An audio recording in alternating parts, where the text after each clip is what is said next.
สวัสดีค่ะ สวัสดีครับ Hello everybody, my name is Napa Sharma Moore and sitting next to me is my beloved husband, Dr. Robert Moore. Today we're going to be talking about our mission Thai Children for Jesus, which you probably would like to know how it started and how he come into the picture and how and what and things are going on in Thailand and how we do it. Okay, I would like you to introduce yourself, please. Okay. My name is Dr. Robert Moore, and I'd like to take you back in time. Napa's a student learning English, and this is how this all started. And as a student trying to learn English, she needed good English teachers. And she got a scholarship, the first person in her entire village area to ever get a scholarship to go to university. And being a female, it was a new directive in the country to honor females with getting scholarships, which we owe a debt of gratitude to the Queen for her pushing this emphasis. So Napa being one of these first students to go to college to learn, to earn a degree, she chose English as her major. Liberal arts. Through a liberal arts degree from the University of Ubon Ratchathani, which is in a neighboring province, maybe 3 hours from her little village in Thailand. It begins where she had a small teacher in a city called Kantarak, that's not too far from the village, who he specialized in teaching English. And so this gave her the desire to learn English, and little did she know that learning English would take her to many places that she never even dreamed of. But at this university and trying to learn English, she had a teacher, and his name was Dr. Anand Sharma.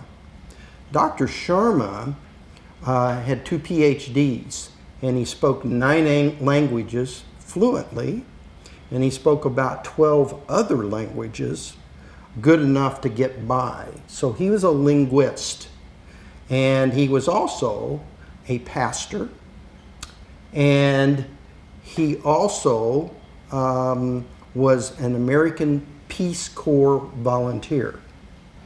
This being his primary reason for being in Thailand, but you don't work all the time as a Peace Corps volunteer, so he taught English. And Napa, being one of his students, was really excited because the man was probably the best teacher she ever had. And he got involved in a construction accident and broke both arms. Ends up in the hospital during her first year. And she goes to school, and the substitute teacher didn't even know how to speak English. So here she is learning English from someone who doesn't even know how to speak English. And she says, "Where is my teacher?" "Well, I'm sorry, he's in the hospital." So Napa says, "What hospital?" So she leaves the classroom, goes and buys flowers, goes to the hospital, but takes her books, and he's in a body cast with his 2 arms sticking straight up. And she puts her books down on his body cast and says, "Here's your flowers." And he's so appreciative. And he says, "Well, I'm so glad you came." She says, "That's not why I came. I came here to learn English. I went to school to learn English, and you're going to teach me English." So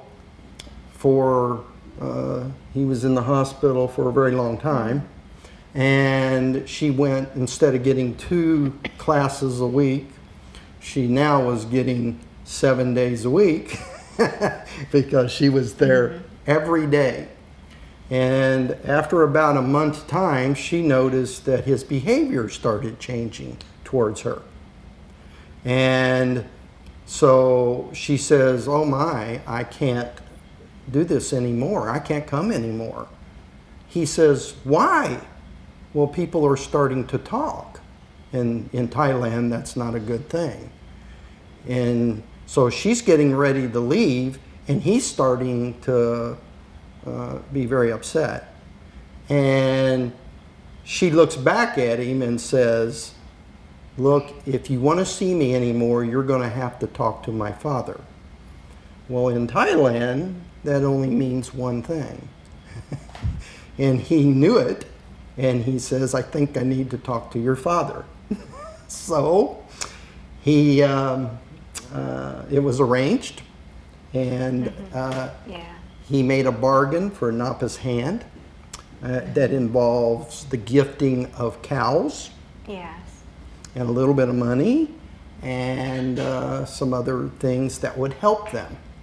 So now Napa got married to Dr. Sharma, and the first thing he noticed in her village area is that these kids were going without meals.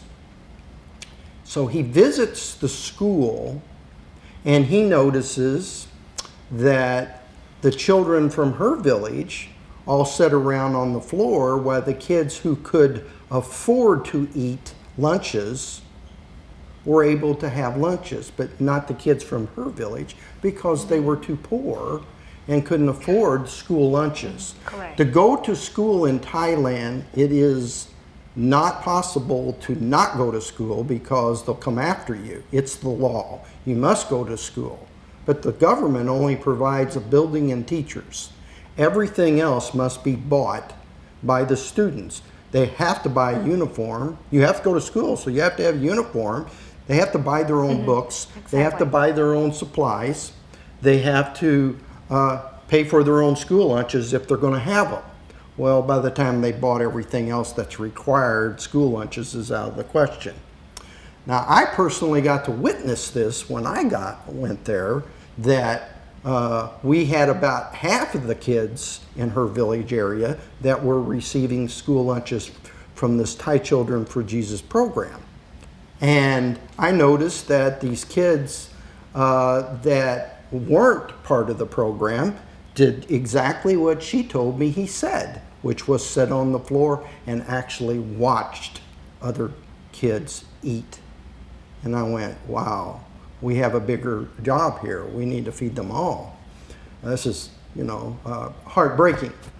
So anyway, her husband had his visa running out, and he says, oh my, we need to go to the authorities and get your visa to come to America so that we can go as man and wife to my home in America.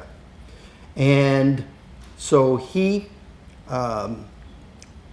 goes and takes the wherever they're supposed to go to get visas, and they simply said, you can't take her. She doesn't qualify to get a visa. He says, she's my wife and I'm an American citizen. And they said, well, we don't recognize Thai marriages, I'm sorry. So, but you have to leave because you are going to be quickly over your visa time. So with or without her, he was going to have to come home. In those days, very hard to get a visa. To get a visa. Very, very difficult. Exactly. Yeah, that was the year Christmas Eve to 2000. Yeah. It took him more than a year to get it sorted out in America, but they finally figured out that they can bring her over on what was called a fiancé visa, right? And that way they remarry, but they're already married, but they remarried, and now it all becomes legal. So he has her come over Christmas Eve of the year 2000. And you can't get married on Christmas Eve. You can't get married Christmas Day. And I think the 26th or 27th. 27th. 27th of December of the year 2000, they got married again, all nice and legal in the United States. That does not make Napa an American citizen at that point. And this is just a few days after her coming to America. The understanding that the village Napa grew up in had no electricity and no way of communicating very well. They didn't, telephones, very, very difficult to telephone, do. No telephones. No TV. No TV. Only thing they did was write letters for this year plus time that they were away from each other. What he did not tell Napa was that he was gravely ill. So she didn't find this out until she shows up, that he had Guillain-Barré syndrome, which was a paralysis disease that was going to take his life. And in 4 years after their marriage, in 2004, he passed away. During this period from 2000 to 2004, they came up with the idea of a charitable organization called Thai Children for Jesus. The Thai Children for Jesus program was his brainstorm or brainchild. And he actually died the day that it started. The day that it started. So he had all of the plans were put in place, and many churches to support it. Seven churches. Seven churches in the Bedford area where they live. Bedford, Indiana. And so he passed away, and Napa considered it her life mission to see his dream through. And also it was a way for Napa to give back to the great things that this all started with Napa wanting to learn English. When she went away to university, she was a Buddhist. Her father was a strong Buddhist who had built a temple next to where our current church is. He built that temple. Her grandfather was an abbot in the Buddhist religion, meaning he ran a monastery. He probably had, at a time, maybe 1,000 people that answered to him. So Buddhism was a major family avocation. When we first started the mission, there was 0 Christians in my village. None. I was the first person. Yeah. And how this started, it is Napa, going away to college, happened to have a roommate that was a Christian who suggested that you don't have anything major to do on Wednesday nights. How about coming to this little group that I get with on Wednesday nights, which turns out to be a Bible study that led to Napa going to a church and soon became a Christian. The roommate, her name's Pitata. She's a very good person, and she brought me to Jesus. And after I came to USA about 6 months, she has been in an accident and killed her. Yeah. So she died. But she died, one of the but major her things mission's complete. She got Napa. So anyway, Napa is so excited that she's now found the Lord. And she comes home and tells her dad, and the family didn't understand. Her dad ran away from home. So I continue to tell my dad through letters. Yeah. I write letters so much that my dad said it could be in about 10 miles of letters if you have to put them in. Stretch I them wrote out. about 4 pages a day every morning to my dad and tells about the parable in the Bible, on and on and on and on and on and on. And at first, my dad doesn't know that was the Bible.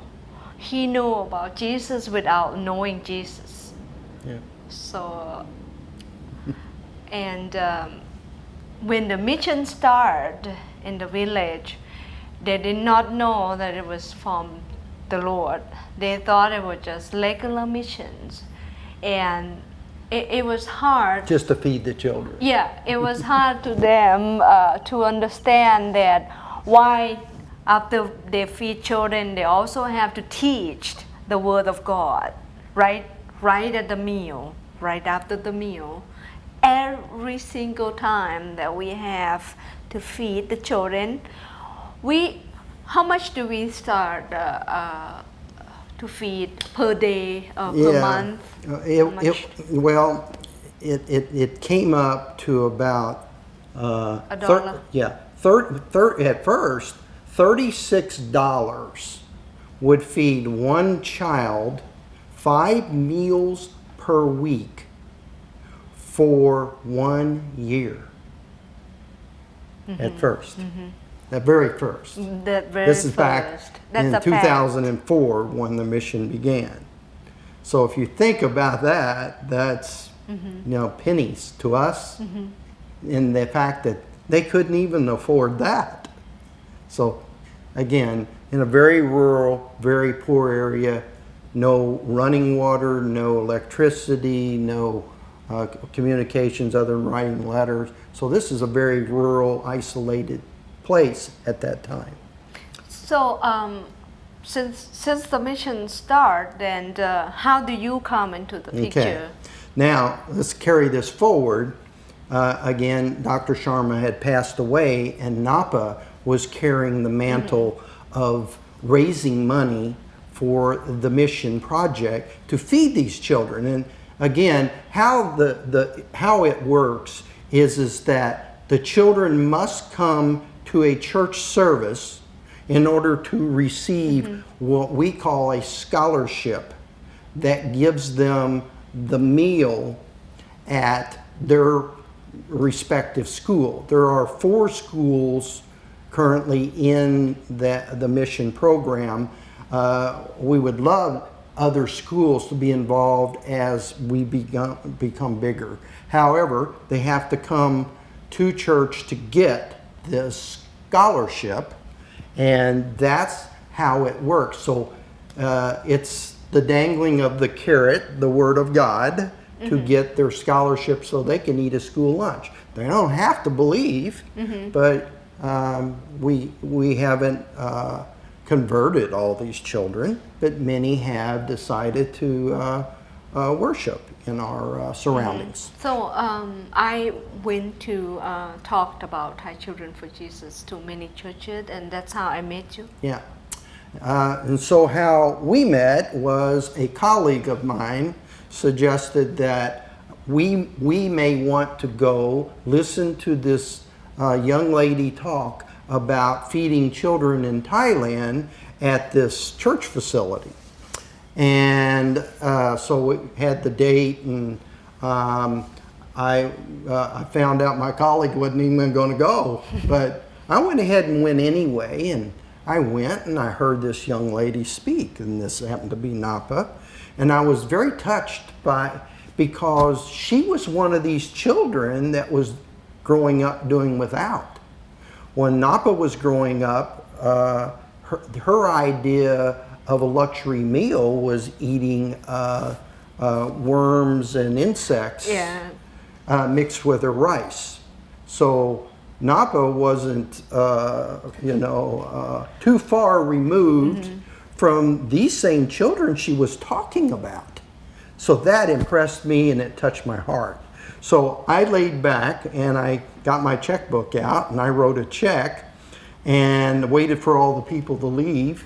And there was about 40 people attending. And so I waited and walked up and I handed her the check. and just quickly turned around. I heard a thank you, and I'm halfway down the aisle, and as I'm leaving the church, I hear, "Do you like Thai food?" I turned around and I said, "As a matter of fact, I do." And she says, "Well, if you could be at my place in Bedford in 2 weeks on a Saturday, I'm off work." And she was working 4 jobs at that time. 4 jobs. She worked at a library, and she worked.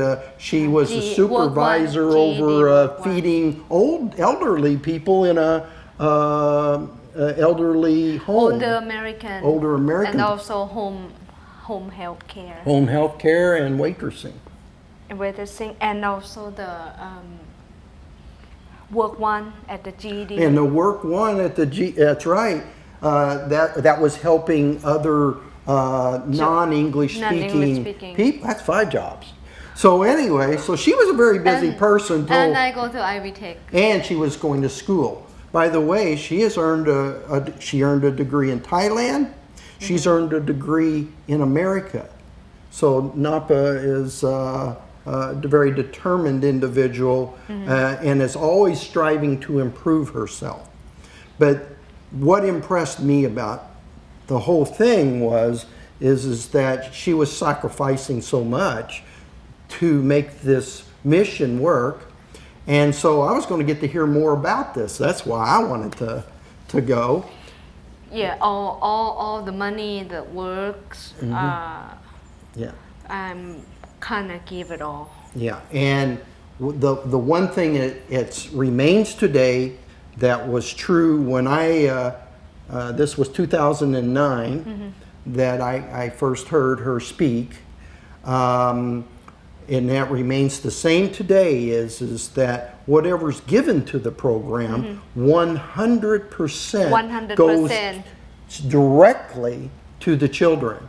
There is no middleman, nobody taking anything. Everybody's volunteering. And I can name names of some of the biggest organizations in the world that raise money, even for children, that are not doing any better than 60%.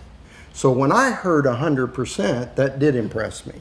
So I go to her house, and she has a meal fit for a king waiting for me, and it's a true traditional Thai meal.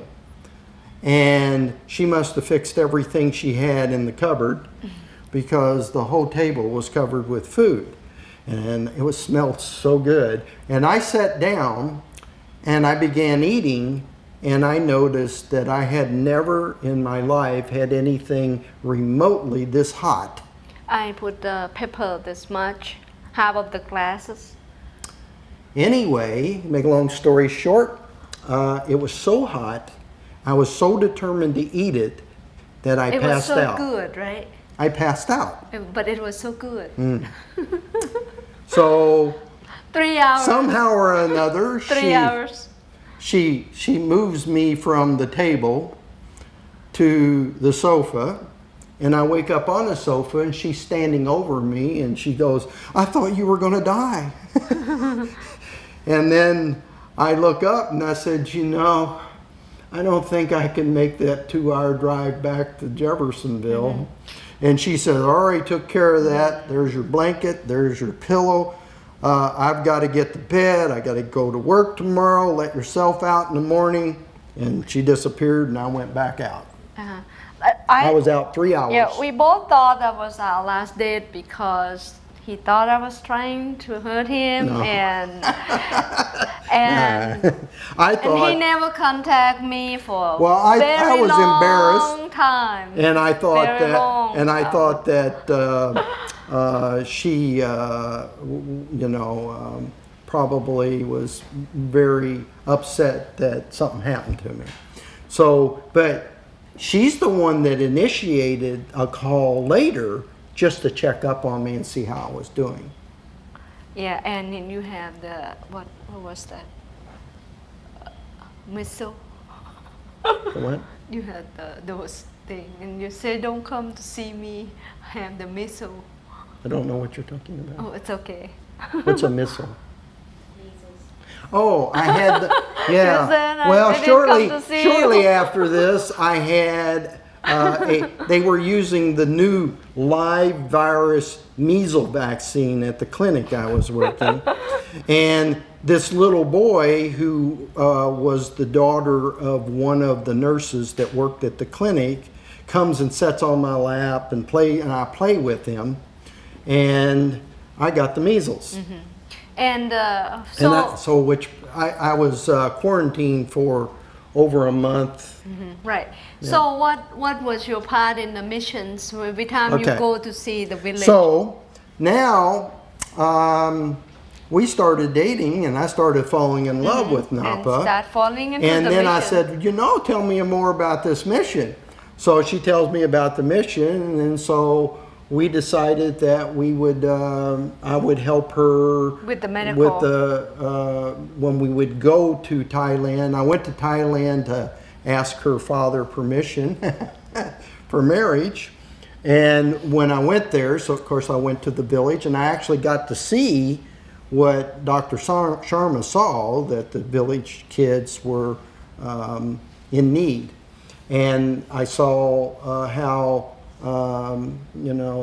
God was working through Napa and her father. And at that time, they had just got electricity. Up through 2008, no electricity, and I'm there in 2010.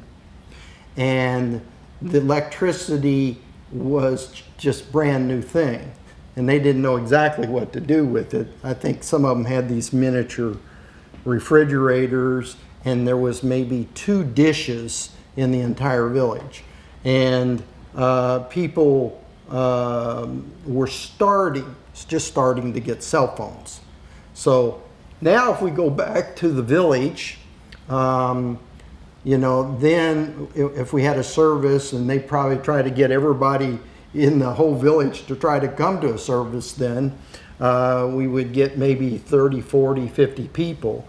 Now you go and you may get up to 150 people on a special occasion, and you get maybe close to 100 people that are regulars. Regular service. And all these kids come, and if it's a special Sunday where the kids know they're going to get like a Christmas or Mother's Day or any of the 200, big 300. holidays in Thailand, you'll get 200 or 300.